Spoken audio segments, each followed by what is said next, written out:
ಎದುರುಗಡೆ ಹಾಗೂ ನನ್ನ ಸಹಪಾಠಿಗಳು ಎಲ್ಲರಿಗೂ ಶುಭೋದಯ. ನನ್ನ ಹೆಸರು ಪೂರ್ಣ ಮತ್ತು ನಾನು 3ನೇ ತರಗತಿ ಓದುತ್ತಿದ್ದೇನೆ. ಇಂದು ಆಗಸ್ಟ್ 15 ಈ ದಿನದಂದು ನಾವು ಭಾರತದಲ್ಲಿ ಪ್ರತಿ ವರ್ಷ ಸ್ವಾತಂತ್ರ್ಯ ದಿನವನ್ನು ಆಚರಿಸುತ್ತೇವೆ. ನಾವು ಈ ವರ್ಷ 79ನೇ ಸ್ವಾತಂತ್ರ್ಯ ದಿನವನ್ನು ಆಚರಿಸುತ್ತೇವೆ.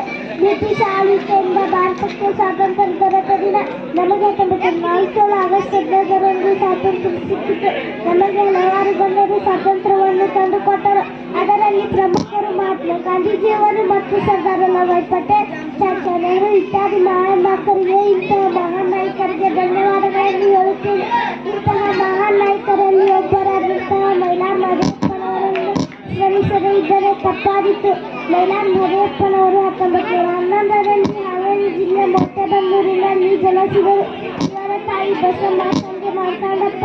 ಹೈಸ್ಕೂಲ್ ಹಳ್ದೇಕರ್ ಮಂಜಪ್ಪನವರಿಂದ ರಾಷ್ಟ್ರೀಯ ಭಾವನೆ ಉದಯವಾಯಿತು.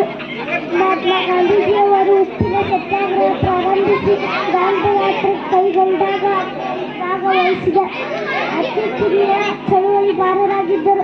1942ರಲ್ಲಿ ಸೆಲೆಸಾವ್ ಚಳುವಳಿ ಪ್ರಾರಂಭಿಸಿ ಮಹಾತ್ಮ ಗಾಂಧೀಜಿಯವರು ಇವು ಹೋರಾಟಗಾರರನ್ನು ಸಂಘಟಿಸಿದರು. ಮೈಲಾರ್ ಮಹದೇವಪ್ಪನವರು